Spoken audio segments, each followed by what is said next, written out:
Welcome to another episode of Just Some Points.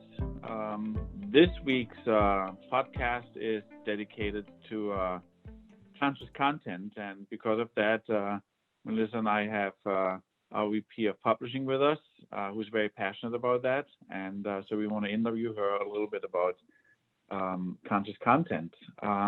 So why don't we get going?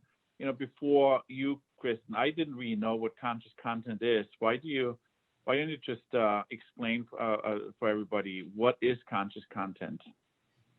It's really about awareness and then using language as an art form to use words effectively in a specific contents.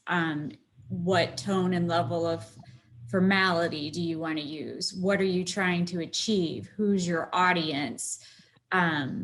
Which words are more applicable than other? There's a lot more thought put into conscious content and who the content is directed to than the way it used to be, especially online. It used to be more about just straight up SEO and getting browsers to pick up your site. So content farms existed, things like that, which was not conscious content at all. And it was much less about the actual audience or the usefulness of the material.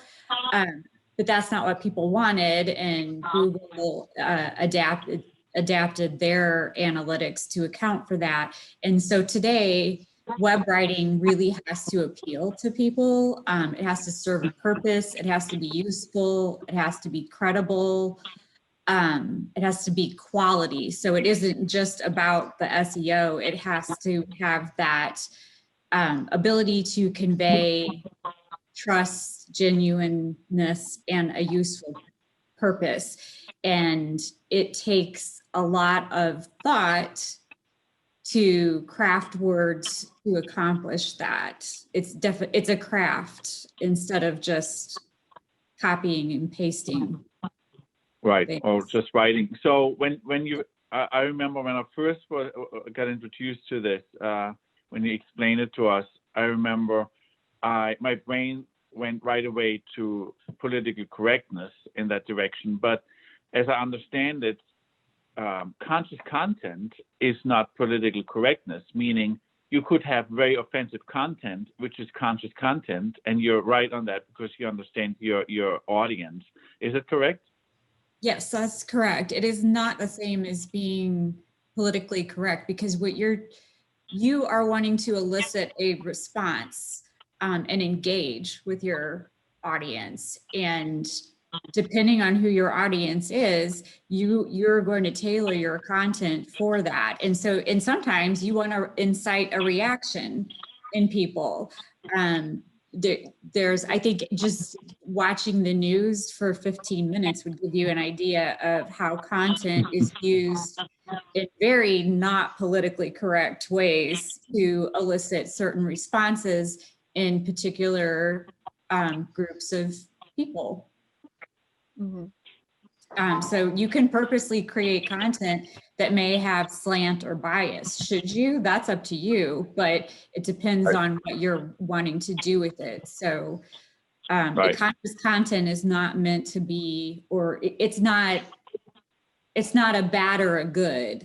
It's just literally being conscious about how you are presenting material. Kristen, how would you say conscious content applies to the creative and design world out there?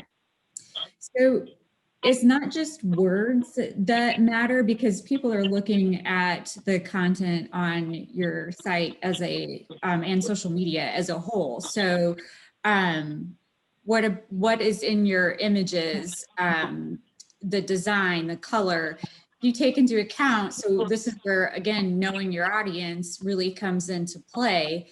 For example, there is a group called the Accessibility Guidelines Working Group that have published web content accessibility guidelines on how to design your website and your content to make it more accessible to people with disabilities.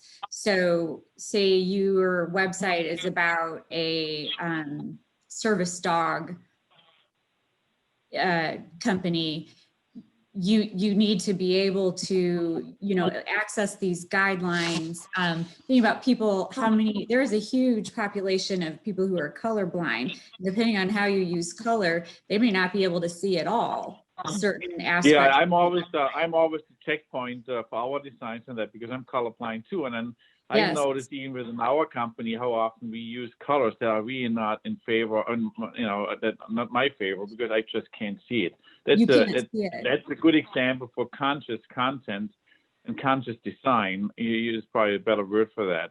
Right. And you need to research, because like color blindness, there's an enormous population, mostly in men, that have, it's just a common genetic trait that they're colorblind.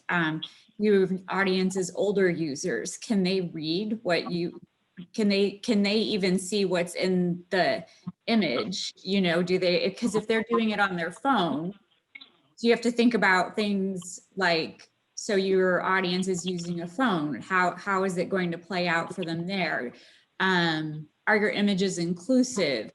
Are they completely, this is overly simplistic, but think about, so if you're marketing wheelchairs, you don't want to publish a whole bunch of images with people running a race or, something that's completely contrary. I guess the bottom line is, be aware that conscious content or content is not just words. Content is image, picture, it could be a design, it could be video, all of those things. Anything that's content is relevant. And you can ruin everything you've just said. Say it's a blog or a social media post. You can ruin the best conscious content in the words by having the wrong image that goes with it, because people are going to see that first. And then it doesn't matter what you say. Actually, wasn't that the image actually you showed me of it was a fashion magazine, or no, a fashion the turban? Brand. Yeah, the turban. They use the turban as a Gucci fashion accessory, while not really being aware or conscious about the fact that it's reoffending, people religiously. Again, if they wanted to offend, then okay, you could argue it's conscious content, but they didn't really want to. No, they wanted to sell it. So you do not want to. You do not want to offend an entire population of people by stealing their religious symbols. Again, so it's what's the purpose?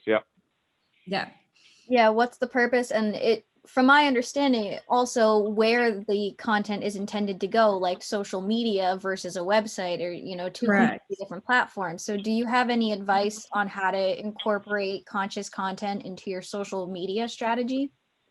You have to read. You really have to be, in order to be conscious when putting together content, you have to research. So it's really taking that long form message, and it is very hard to break that down into social media, these small bites that still can accomplish the same thing. So again, making sure that your image matches the goal that you have, and be informed with what's going on. And there are things, okay, so here's an example of email marketing. I received an email from a company that I shop with, and the header and the ad that pops up when you open it says close out in huge letters, and then in parentheses it says we mean it with an exclamation point. So when you're doing social media, we have a tendency to do kind of things like that, like this big, like we only have a few words, so we're going to put a lot of exclamation points or big, and close out, we mean it. I'm like, does that mean every other time you said close out, you didn't really mean they were closeout prices? That was the very first thought that came into my mind. And I was actually irritated by the email, because I felt like, so were you lying every other time you sent a sale email? Because, so no, this time we mean it. And we do a lot of, I think it's easy to fall into marketing speak and not really think about what that means. Like if you're saying, today we celebrate the frontline heroes of the pandemic. Well, are you only celebrating them today? Because it's no, we celebrate them all the time. So think about how you want to craft that message so that it's genuine and not just one of those throwaway things that every company is putting out in their social media. Mm-hmm. Right.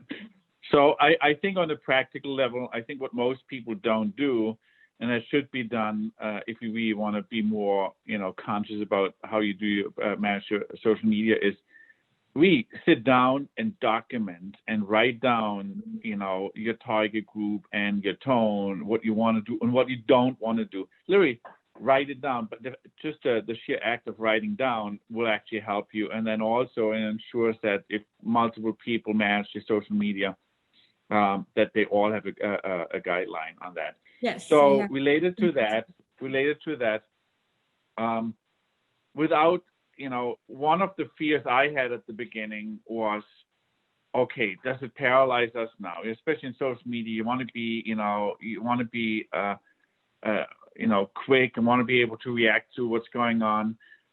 What's a practical approach for a process or for processes so that you don't go overboard in terms of getting paralyzed in your communication? Can you talk to that for a minute? Yes. You shouldn't worry about not being able to write what you want. What you have to do is define things. So what does your brand exemplify? What does your brand value? What are your company values? You set those out, and your whole team, every employee has to be trained on this and know this is what we value. Be informed. Then you need to define those goals. Again, going back to knowing your audience, who are they? What do they want? Continually research, because you can't produce content that you don't know. If you don't know, you can't put it out there. Then develop your guidelines. Give them. It should be simple. Like, these are words. Don't use these words in posts because they mean this.